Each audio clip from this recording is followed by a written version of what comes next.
All right, so we are on the downhill slope of the videos for chapter 10. Let's go through the next couple sections in this video and let's talk about how the nervous system controls the tension on your muscles. So let's talk about a twitch. We were talking about measuring it in twitches before with metabolism and what does it mean 20 twitches, 120 twitches. So here's a twitch and it's broken down into 3 parts. You do need to know the 3 parts of a typical twitch autobiogram. So the first part is latent. So during the latent period, which is pretty short, it can be pretty short, around 2 milliseconds. That's when the action potential is going along the sarcolemma and down to the SR, releasing the calcium ions. So remember we said all those steps in the last video. It comes from the neuron. It's going to release acetylcholine across the synaptic cleft. The acetylcholine hits the protein receptors on the sarcolemma, on the membrane of the muscle cell, and then that's going to cause those to open.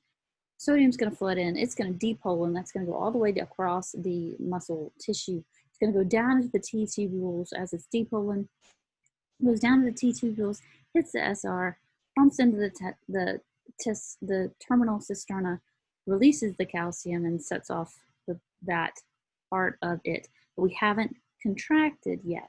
All of that whole period that I was telling you about, all those steps, that's latent period, and it is super short, right? About two microseconds. So small, 2 milliseconds. Super small, latent period. So if you have a test question describing these different steps, these different phases, you need to know what the different phases are. Latent period is where the action potential is sweeping across. It's going across the muscle, down the T tubules, hitting the SR and releasing the calcium. Now, calcium's out in the system. Now we can go into the contraction phase. So that is where tension is going to rise because the calcium ions are out. They're binding with the troponin, pulling the troponin and the tropomyosin away. You can see the active binding sites. Actin and myosin are now coming together and forming that cross bridge. It's going to go through the power stroke and move the myosin, move the actin, and they are going to come together and actually contract. So that's the contraction phase. Tension goes up as the calcium gets released. And we could get a strong contraction going on there. That is contraction phase. So cross bridges and the sarcomere, the functional unit of the muscle, shortens. It's getting closer together. Then signal terminates. Acetylcholine goes goodbye, and we start removing the calcium. So this latent period is pretty, relaxation period is pretty long. Tensions are going to decrease because the calcium ions are getting pumped out of the sarcoplasm. They're going back into the SR.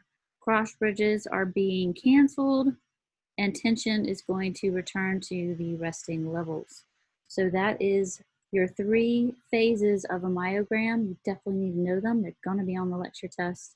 What are the parts of the twitch? What's happening during the twitch?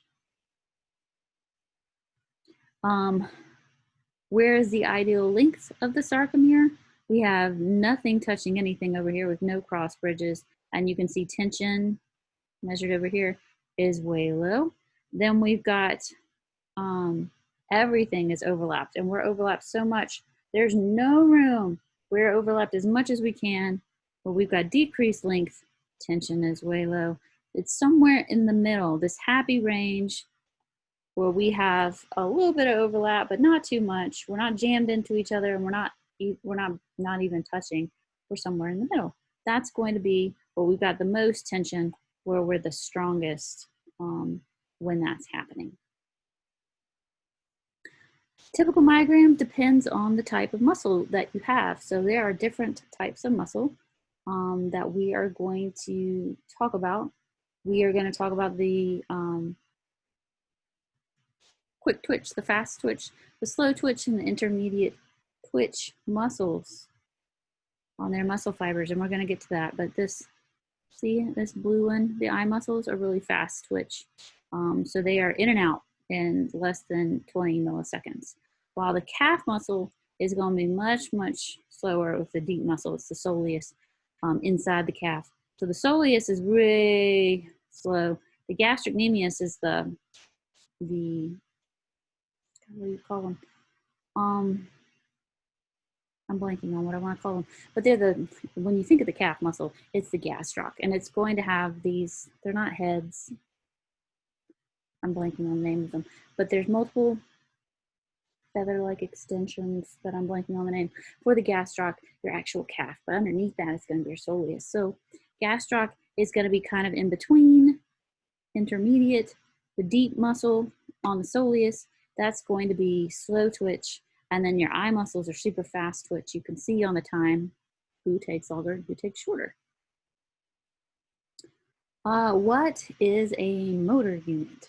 A motor unit is going to be where one neuron that we saw, like we saw before with that picture of the neuromuscular junction, one neuron is going to control one or multiple muscle fibers. Like it can control lots of cells or just a few. How many does it control? That's a motor unit.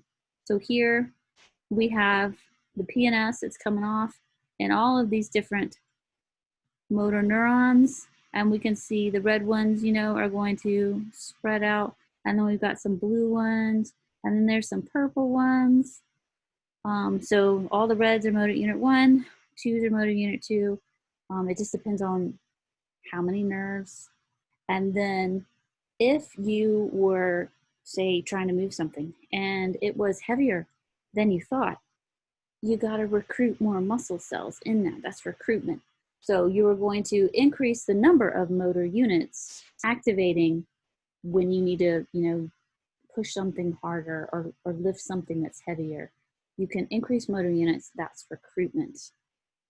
Some of these motor units are always on.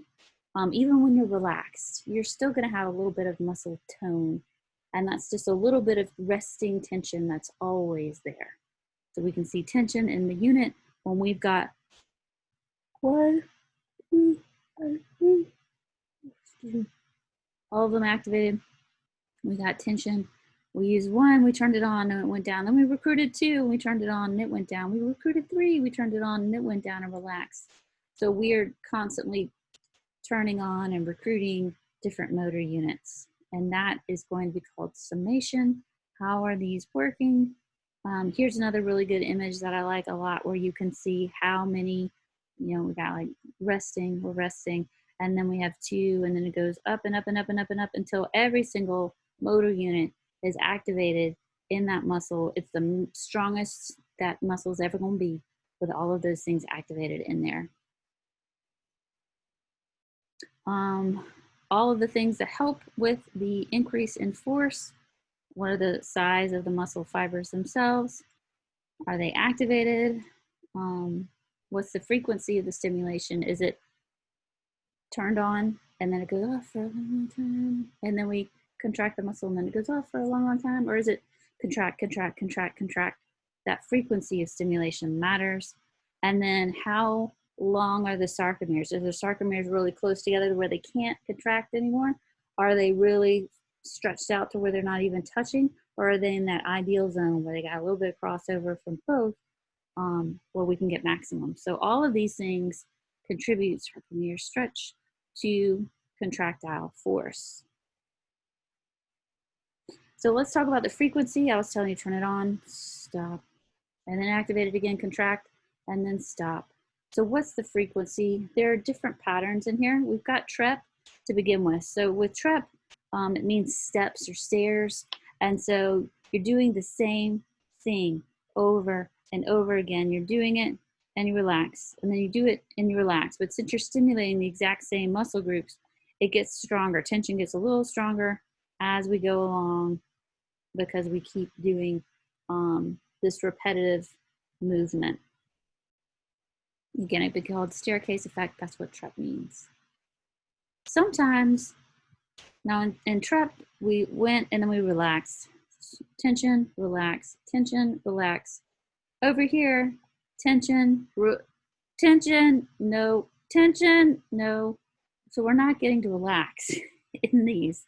So this is called wave summation. You think you're gonna relax and you're just gonna sit down on the couch. And no, just kidding. You gotta get up and do it again. So you don't ever get to fully relax. This is called wave summation, where the stimulus keeps hitting before you're fully relaxed. Wave summation, they add up on each other and the tension starts to build. This can lead to incomplete tetanus, where we're getting higher and higher and higher and higher with our tension levels. And then complete tetanus. Tension is just everything. Everything's on. It's firing. It's as strong as it's going to be. Everything is just on with tetanus. And you can see it just never relaxes. It's up here at plateaus out as strong as it's going to get with tetanus. Complete tetanus. Here is OpenStax version of wave summation, and then their drawing of tetanus, complete tetanus.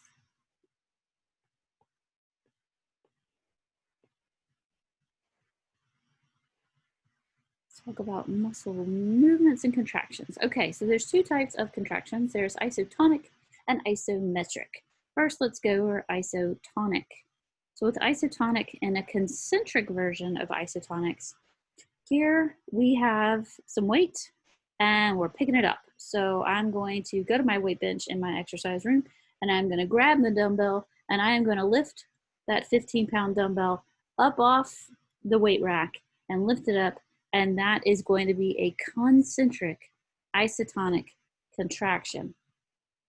So tension is going to rise and it's going to overcome the load, and now the muscle is going to shorten up when that happens because I've lifted it and I could lift this weight and now my muscles are shortening up. That's concentric isotonic contraction.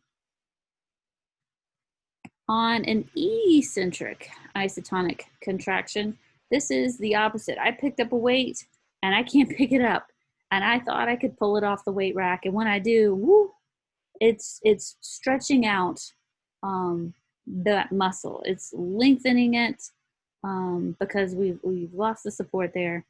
So we are lengthening it. This is eccentric isotonic contraction. The load has stretched out the muscle. Now, instead of isotonic, let's look at isometric. Isometric, you got the 6 kilograms and you got the 6 kilograms over there, but it's when you have to hold it.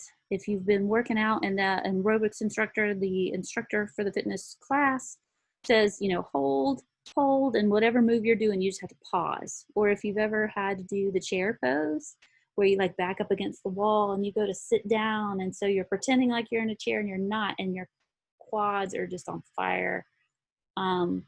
That is isometric contractions, where you are trying to stabilize yourself and just hold that position, and it works your muscles. Those are isometrics. All right, so we're moving on. We're going to cover the different types of fibers really fast. We've already mentioned these before. There are slow, intermediate, and fast fibers. This table is really handy because it breaks down the coloration. That's a comparison. So if you were having a fiber described as contraction speed is slow, it has a high fatigue resistance. It takes a lot to wipe out this muscle and make it really tired. It is a red colored muscle. It's got dark coloration because it's highly vascular, and it is red. It's got lots of myoglobin. Again, lots of blood supply, lots of mitochondria in there, and a small diameter. These are slow. This is all describing slow fibers. There are intermediate fibers and there are fast fibers. So with the slow fibers, just like we were saying, small diameter, getting to peak tension takes a long time. Slow contraction speed, it's high resistance to fatigue, very red, it's highly vascular, lots of mitochondria. That's a slow fiber. So if you eat chicken and you have the choice of white meat or dark meat, where's the white meat? It's up near the breast meat, right? So the chicken can fly and get away. It's fight or flight. It needs to be able to get away really quickly, really fast. But if you go for the legs, those are the dark meat, right? So the legs are the slow fibers. If you like drumsticks, that's slow fibers. That's the dark meat. It's highly vascular.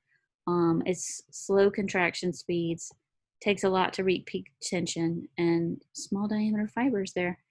That's the dark meat, slow fibers. You may also see them referred to as SO, as slow oxidative, or just straight up S for slow muscle. But in our textbook, I want to say it calls them SO for the slow oxidative. Intermediate are going to be in between. I'm going to jump to the fast so you could talk about what's in between those two. So the fast could be called type 2B, while intermediate is type 2A. They are fast fatigue, or FF. You may also see them called fast twitch glycolytic, so FG. These are the white muscles. So I was telling you about chicken and the breast meat, that's the white meat. These are the fast ones that need to move fast. They have a large diameter. They have a low resistance. They're going to fatigue fast. There's low levels of myoglobin, so they're not as vascular. Very few mitochondria for the fast fibers. White muscle here. Slow fibers were red, dark colored muscle. And then in between, our intermediates are going to be pink in color. They are intermediate in resistance. They've got a pretty decent fast contraction speed. They're, again, in the middle as far as getting to peak tension. Intermediate diameters. So intermediates in between. White muscle, quick. Red muscle, slow. Pink muscle in between, intermediate. Marathon runners, what do you think they're going to have? They have to run for a long time. So what would benefit them? Fast twitch muscles or slow twitch fibers? These guys are going to have a large number of the SO, slow oxidative fibers, because they are literally running for hours at a time. So know your different muscle fiber descriptions. And then the last part in this video I'm going to do is the exercise and performance section. So if you are working out really hard and you are trying to bulk up, this is usually more for the males. Women, it's rare for women to bulk up. We just don't have the levels of testosterone to do that, but males do. And so when they are bulking up, they are increasing their fibers in there. They're not increasing their muscle themselves. Like, you can't create new muscle cells, but you can put in more fibers, the myofibrils. You can do that though. So we are going to have large number of the FG fibers and very little of the slow fibers. They're going to have, where does it go? If you are lifting weights with resistance, it is going to increase your myofibrils, like I was saying, that makes them thicker, and that is going to cause hypertrophy, because hyper means too much, right? So hypertrophy of the muscles, enlargement of the muscles, that you see in bodybuilders. Not to say that women cannot be bodybuilders, they can. But don't worry if you're just picking up some dumbbells occasionally. It's not going to turn you into this person here. That takes a lot of weight training. The opposite end of the spectrum, if you are not working out, I know I am not getting my exercise like I should because of the whole pandemic.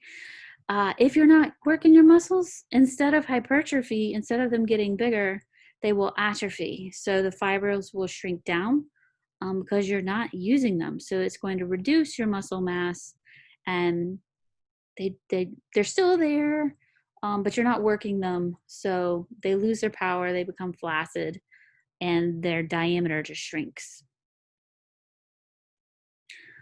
Different things that can cause paralysis or loss of voluntary control. Polio, talking about COVID virus. Polio is another virus. Can you see this? Yes, okay, still transmitting. Polio is a virus, and we now have the polio vaccine, and hopefully everybody's gotten that. So when you get your vaccinations, polio is one of those. But what polio does is it's going to affect your motor neurons in the spinal cord, and it causes them to atrophy, and it can lead to paralysis in different parts of the body. If you are getting your vaccinations, you should be good against polio. Things that you have a vaccination for, but sometimes they expire, is this guy. So this guy is tetanus. If your tetanus has expired, I want to say the last 10 years, if you go and get exposed to Clostridium tetani, and this guy is hanging out in the soil, he's around, but he likes to live in anaerobic environments. So you're not just going to get tetanus from just like a normal scrape. You'd have to have it put into your body like you stepped on a nail kind of thing. So where it's puncturing deep into your tissues, into an anaerobic environment, and then you could possibly get Clostridium tetani to grow in that environment and lead to tetanus. And can you treat it? Yes, you can definitely treat it. If left untreated, that bacteria grows and it's going to release toxins in your body, and it can lead to lockjaw. It can lead to all of your muscles trying to spasm at the same time, and that can interfere with the normal regulation of your body. If you can't control your breathing because all your muscles are tightened down like that because they're in tetany all the time, it's not a good thing. It's not a good thing. So tetanus is where everything's contracting all at once. Tension is crazy high. Botulism is also called by a Clostridium. It's a different Clostridium bacteria. It's Clostridium botulinum because it's releasing a different toxin. This is a different bacteria. And this guy, you can pick up botulism from food, from bad food that's been infected with botulism toxin, or the bacteria itself that leaves the toxin behind. This is going to be the opposite. Instead of tetanus that causes all your muscles to contract and you can't relax, botulism is the opposite. It is Botox. Botox has botulism toxin in it. So it relaxes the muscles. Botulism is going to block that release of acetylcholine that we said goes across the cleft and leads to muscle contraction. If acetylcholine can't get across the cleft and go hook up with the muscle, it's useless and that muscle is not going to get stimulated. So that's what botulism does. It's going to block that acetylcholine release, and the muscle stays relaxed. Clearly, I do not use botulism. I got my own fair share of wrinkle lines.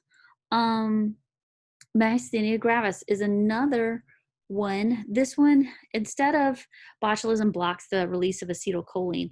With myasthenia gravis, I've got a friend of mine from my tennis team who's suffering with this.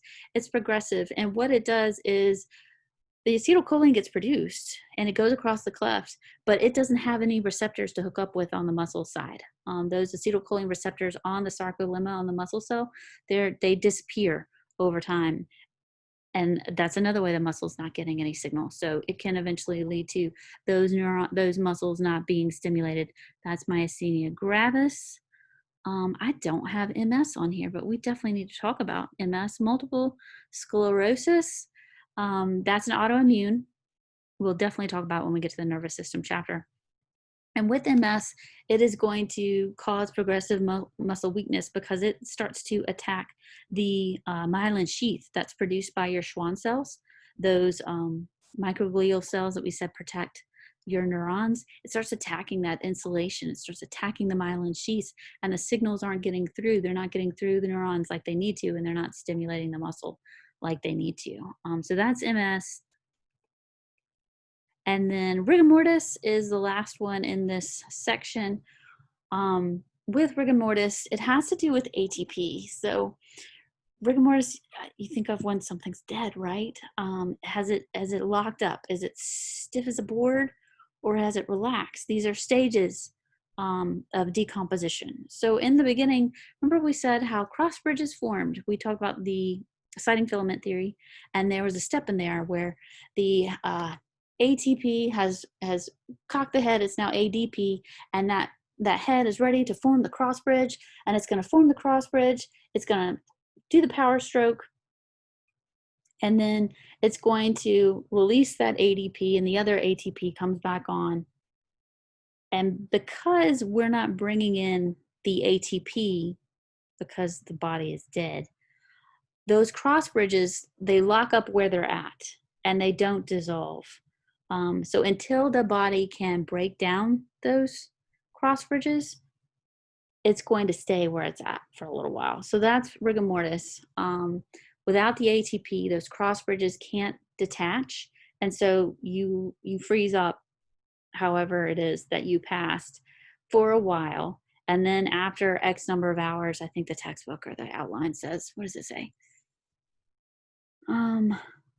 Yeah, after 1 to 6 days, when you start to really decompose, then the cross bridges are going to break down and rigor mortis will go away.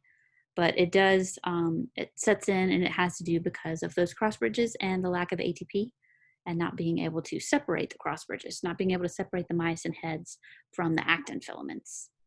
So those are all different things that can lead to muscle paralysis. Next video, we will talk about cardiac and smooth muscle tissue.